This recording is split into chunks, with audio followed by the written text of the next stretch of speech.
कायदा उन लोगों का जो विरोध कर रहे हैं, आगे क्या कुछ इस पे आपकी रणनीति है? ये 11 जून को पहुंच रहे हैं पूरी ताकत के साथ और देश के बुद्धिजीवी वर्ग से मान करके वहाँ पहुंचे आने का काम कर दिया। बाबा साहब अम्बेडकर की प्रतिमा तो वहीं लगेगी और संवैधानिक दायरे में लगेगी। हमारा काम है आंदोलन करते हैं, हम लगातार आंदोलन। लेकिन सर इस तरीके की जो सर सबसे पहले तो मध्य प्रदेश हाईकोर्ट की ग्वालियर खंडपीठ का जो मामला है उस पर आप लोग क्या करें, क्योंकि लगातार वहाँ से खबरें आ रही हैं, कभी आप लोग वहाँ लठ लेकर पहुँचते हैं जिस पर नाम लिखा होता है, बाकायदा उन लोगों का जो विरोध कर रहे हैं, आगे क्या कुछ इस पे आपकी रणनीति है? ये 11 जून को पहुंच रहे हैं पूरी ताकत के साथ और देश के बुद्धिजीवी वर्ग से मान करके वहाँ पहुंचे। देखिए, ये सिर्फ बाबा साहब अम्बेडकर की मूर्ति का मामला नहीं है, ये यहाँ शोषित वंचित वर्ग की से जुड़े व्यक्तियों की आस्था का भी मामला है। बाबा साहब अम्बेडकर के जाने के बाद एक बड़े पैमाने पर भारत में सामाजिक निर्माण स्टार्ट हुआ और उस निर्माण का हिस्सा आप खुद भी है, मैं खुद भी हूँ, हम सब लोग सामाजिक निर्माण का हिस्सा हैं। अब समझ ये नहीं आ पा रहा कि वो लोग सामाजिक निर्माण में बाधा क्यों डालना चाहते हैं। मुझे लगता है कि जिस प्रकार की मौजूदा सरकार है वो पुराना डर्रा मनुस्मृति वाला वो शायद उसको लागू कराने के चक्कर में है। उनको भी एहसास नहीं है कि ये उन्होंने जो है जो बाबा साहब अम्बेडकर के लोग कहीं ना कहीं थोड़ा सा मूवमेंट से पीछे की ओर चले गए तो उनको भी जगाने का काम कर दिया। बाबा साहब अम्बेडकर की प्रतिमा तो वहीं लगेगी और संवैधानिक दायरे में लगेगी। हमारा काम है आंदोलन करते हैं, हम लगातार आंदोलन। लेकिन सर इस तरीके की जो मानसिकता है जिन लोगों की, क्या उन पे भी कोई कानूनी कार्रवाई होनी चाहिए? वो बार काउंसिल के पूर्व अध्यक्ष रह चुके हैं, वर्तमान अध्यक्ष हैं, ऐसे लोगों के क्या लाइसेंस कैंसिल किए जाने चाहिए? देखिए, मुझे जानकारी ये मिली है कि प्रशासन उन पर कार्रवाई करने के लिए तैयार नहीं। लाइसेंस तो उनके कैंसिल अब तक हो जाने चाहिए थे, लेकिन जो आज सत्ता सुरक्षित चीजें हैं ना वो लोकतंत्र पर आधारित संविधान पर आधारित नहीं है। मैं तो वहाँ के जो चीफ जस्टिस है उनसे भी कहता हूँ उनके तो लाइसेंस कैंसिल हो जाने चाहिए। ये अगर आपकी बातों को भी नहीं मान सकते हैं तो ये अधिवक्ता किस तरीके है? पूरे देश का अधिवक्ता डॉक्टर बाबा साहब अम्बेडकर के पक्ष में खड़ा रहता है, दो अधिवक्ता जो बाबा साहब अम्बेडकर के विरोध में चले जाता है। इससे व्यवस्था नहीं बदलने वाली है। लेकिन सर वो तो ये भी मानने से इनकार करते हैं कि बाबा साहेब जो थे वो संविधान निर्माता थे। वो कहते हैं कि मेरे सामने उन्हें संविधान निर्माता मत कहिए, आप BN राव को संविधान निर्माता कहिए। उन्होंने शायद बाबा साहब अम्बेडकर को पढ़ा नहीं। बाबा साहब अम्बेडकर प्रारूप समिति के अध्यक्ष थे और अगर इतने ही सब लोग वहाँ पर थे या उनके जो पुरखे भी थे, अगर वो इतने ही संविधान बनाने वाले थे, सब काम करने वाले थे, तो कहीं नाम दिखाना क्या क्या किया। 6-7 लोग उस कमेटी में थे, सब लोग इधर उधर थे। बाबा साहब अम्बेडकर 18 घंटे काम कर रहे थे इस देश की व्यवस्था को बनाने के लिए। तो मुझे लगता है उनके ज्ञान में कमी है। चंद्रशेखर भाई ने बोला उनको अपना ज्ञान अर्जित करना चाहिए, ठीक है, और इस तरीके की वो टिप्पणियां ना कर। उस कोर्ट को हमें समझना होगा कि बाबा साहब अम्बेडकर जब संविधान सभा में संविधान को लागू कराकर मुस्कुराते हुए बाहर निकलते हैं, इस कोर्ट को जानते तो सब होंगे, लेकिन इसको समझने का प्रयास कीजिएगा कि मुस्कुराते हुए जब बाहर निकलते हैं तो उनके साथ के नेता कहते हैं कि डॉक्टर अम्बेडकर बहुत खुश लग रहे हो। बाबा साहब कहते हैं आज मैं बहुत खुश हूं, अब मैं आज रानी का पेट छीन दिया है। राजा रानी के पेट से जन्म नहीं लेगा, राजा यहाँ के गरीब शोषित वंचित मजदूर किसान के वोट से जन्म लेगा। अब अगर आप इस बात को अपनी व्यवस्था में लागू करें, अपनी जगह लागू करें, मैं जाति धर्म की बात नहीं करूंगा, अपनी व्यवस्था में लागू करें और प्रतिनिधित्व को लेकर चले और ये सोचते चले कि वो वर्ग जो छूता रहा है उसके हाथ में एक बार प्रतिनिधित्व दिया जाए, देखा जाए वो क्या कर सकता है। आपने दिया चंद्रशेखर आजाद जी हाथ में प्रतिनिधित्व, आप देख रहे हैं क्या कर सकता है। एक निचले वर्ग का व्यक्ति जिसका शोषण सदियों रहा हो और अगर प्रतिनिधित्व आ जाता है तो वो जाति धर्म छोड़ करके न्याय की बात करने लगता है। ये आप लोग भी कर सकते हैं, बिल्कुल कर सकते हैं।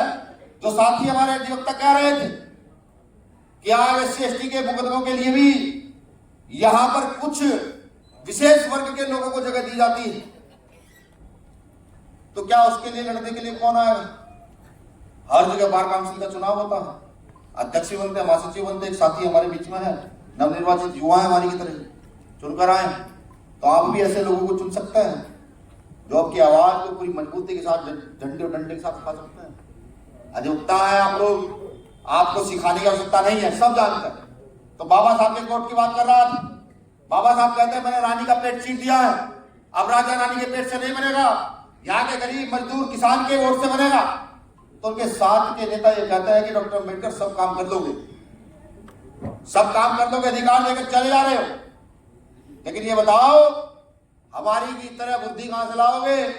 हम तुम्हारे लोगों को खरीद लेंगे, हम तुम्हारे लोगों को डराएंगे, राजा अपना बनाएंगे।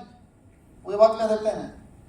बाबा साहब अम्बेडकर हंसते हुए कहते हैं, मैं जानता हूं मेरे लोग गरीब भी हैं, हो सकता है कि भी शिक्षा के प्रभाव से बहुत दूर ना सोच पाए, लेकिन जिस दिन इनकी समझ ये आ गया कि यहाँ का शोषित वंचित वर्ग खड़ा हो और खड़ा होकर अपने अधिकार ले जाए और अधिकार लेकर के आने वाली नस्लों को उन्नति की ओर, तरक्की की ओर, वैज्ञानिकतावाद की ओर लेकर के जाए, तो इस देश की व्यवस्था बदलेगी।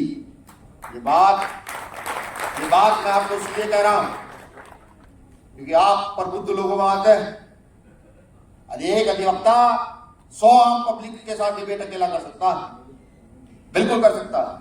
अगर आप इस चीज को समझ जाए तो व्यवस्था को बदला जा सकता है। आज आप सोचिए कि एक गांव में रहता हुआ गरीब व्यक्ति के साथ जब कुछ गलत हो जाता है तो वो पुलिस के बाद सीधे कोर्ट की ओर भागता है और किसी ऐसे अधिवक्ता को ढूंढता है कि जहां उसे न्याय मिल सके। क्या आज ऐसा हो पा रहा है? क्या पैसे का प्रभाव हमारे इस परिवार में है या नहीं, ये हमें सोचना होगा। बाबा साहब अम्बेडकर इस व्यवस्था को, न्याय की व्यवस्था को इसलिए स्थापित करके गए होंगे कि कहीं ना कहीं हो सके कोई ना कोई 100 साथियों में से 5 या 10 लोग ऐसे जरूर निकलेंगे जो न्याय के लिए लड़ेंगे। अब आप सोचिए, इलाहाबाद में एक व्यक्ति न्याय के लिए लड़ता है, उसको ना जाने कितनी गोलियां मारी जाती हैं अधिवक्ता को। 1-2 दिन आंदोलन होते हैं, फिर मामला बहुत शांत हो जाता है। ऐसा क्यों? क्या अब जो न्याय के लिए लड़ेंगे उनको गोलियां मिलेंगी? क्या सरकार की तरफ से कोई सुरक्षा मुहैया कराई गई है? या फिर वो लड़ते हुए जो गया है, शहीद हुआ है, क्या उनके परिवार के विषय में सरकार ने ऐसा कोई कंपोनेंट प्लान बनाया है कि ये व्यक्ति यहां पर न्याय दिलाते गया है, इसके लिए कोई व्यवस्था हो? और व्यवस्था है नहीं तो क्यों नहीं है, ये पूछने का सवाल है और चीख कर पूछने का सवाल है। यह यहाँ की सरकारों से, यहाँ के लीडरों से पूछने का सवाल है कि अगर आज तक आपने किया क्या? ये हमें समझना होगा, क्योंकि मुझे लगता है मौजूदा सरकार, हालांकि सरकार के विषय में बोलने के लिए यहाँ ये मंच नहीं है, लेकिन क्योंकि आज के समय में मौजूदा सरकारें अपने हिसाब से धार्मिक न्याय को स्थापित कर देना चाहती है, वो बाबा साहब अम्बेडकर के मौलिक अधिकारों को मौलिक नहीं समझना चाहती। अभी अलीगढ़ की घटना देखिए, क्या बाबा साहब के मौलिक अधिकार का मोल था? या सरकार मौलिक अधिकारों के तहत जो धार्मिक स्वतंत्रता आती है उस पर काबिज है? और अगर वो काबिज नहीं है तो कहां है हम लोग? क्या है हमारी आवाज?